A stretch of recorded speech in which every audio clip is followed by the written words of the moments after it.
मेरे दिमाग में आता है कि जैसे आपके लोगों में भी मैंने देखा कि कम्यून शब्द, कि भगवान के कम्यून। तो एक मेरा प्रश्न है, उसका उत्तर मैं अभी नहीं चाह रहा आपसे, लेकिन कभी भी आपके पास टाइम हो आप दीजिएगा, कि हम जो हमारे ऑनलाइन कम्यून हैं, जो हम व्हाट्सएप ग्रुप हैं या हमारे ये जिस तरह के चैनल है, हम एक दूसरे की टांग खींचने में कमी नहीं छोड़ते हैं। तो जो धरातल पर कम्यून होगा, क्या वो कैसे चलेगा? क्योंकि शायद वो कम्यून का मतलब तो ध्यान और प्रेम में, प्रेम से एक दूसरे के साथ रहने की बात है। यदि हम प्रेम से एक दूसरे के साथ नहीं रह पा रहे हैं, तो क्या वो कम्यून कॉन्सेप्ट सिर्फ किताबों में रहेगा कि हाँ यार कम्यून बना दिया, कम्यून कॉन्सेप्ट दे दिया हमारे गुरु ने, हम उस पर जिएंगे? तो वो एक प्रश्न बार बार आता है।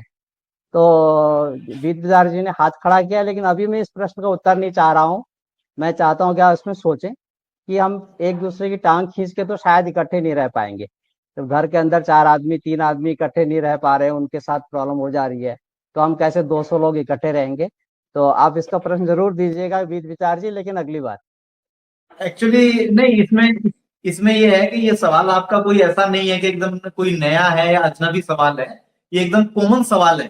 मतलब कम्यून की अवधारणा की जैसे ही आप कहानी बतानी शुरू कीजिए, ऐसा ऐसा ऐसा ऐसा कम्यून होता है, तो तुरंत ये पहला सवाल दिमाग में आ जाता है कि भाई 4 भाई एक घर में ठीक से नहीं रह पाते, तो ये 400 या 40 लोग कैसे साथ में रह पाएंगे? और जो आप व्हाट्सएप ग्रुप की तमाम बात कर रहे हैं, तो पहले तो हम ये बता दें कि रजनीशी दर्शन जो है, रजनीशी दर्शन की ये ताकत है कि उसमें सब लोग एक दूसरे के साथ लड़ सकते हैं, और एक एक आदमी 10-10 लोगों से लड़ रहा है। मतलब अपने आसपास के 10-10 विचारों से वो लड़ रहा है, और सारे मिला के लगभग 100 विचारों से लड़ रहे हैं। मतलब हर एक के आसपास 10 विचार हैं, और हर कोई टोटल मिलाकर 101 विचार है रजनीश की दुनिया में फैले हुए। तो ये रजनीशी दर्शन की ही ताकत है कि उसके 100 हिस्से दिखाई देते हैं।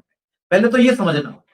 तो वो रजनीश ने ही उसको 100 हिस्सों में तोड़ दिया है पूरी कहानी को, और हमको अलग अलग कहानी के सिरे पकड़ा दिए हैं, और उस सिरे को पकड़ने की वजह से हमें लगता है कि बाकी सिरे हमसे विपरीत सिरे हैं, तो इसलिए लड़ाई एक नकली लड़ाई शुरू हो जाती है। और जो आपने बात कही कि भाई वो कम्यून में जब ये संभव होगा तो वो कैसे संभव होगा, तो उसके पीछे बात ये है स्वामी जी कि उसके कुछ सिद्धांत हैं दुनिया में। जैसे ट्रांसपेरेंसी एक इशू है, स्वामी मोक्ष जी अभी हमारे बीच में मौजूद हैं, तो स्वामी मोक्ष जी ने जो बताया, जैसे ट्रांसपेरेंसी है, भाई इशू कब बनता है कि मान लीजिए हम आपसे कहें कि भाई आपने ये लाल शर्ट क्यों पहनी है, और आप इसका जवाब ना दें, तो विवाद शुरू होगा। मान लीजिए आप इसका आंसर कर देंगे तो क्लियर हो जाएगा, ठीक है जी।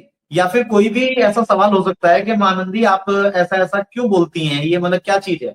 तो विवाद केवल इस बात का है कि लोग ट्रांसपेरेंट नहीं है, उनका सिस्टम ट्रांसपेरेंट नहीं है।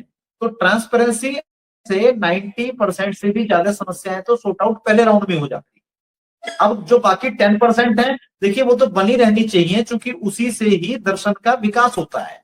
एक जैसा सब कुछ हो जाना वो इस्लामीकरण कहलाता है। हालांकि इस्लाम के अंदर भी 72 फिरके बन गए।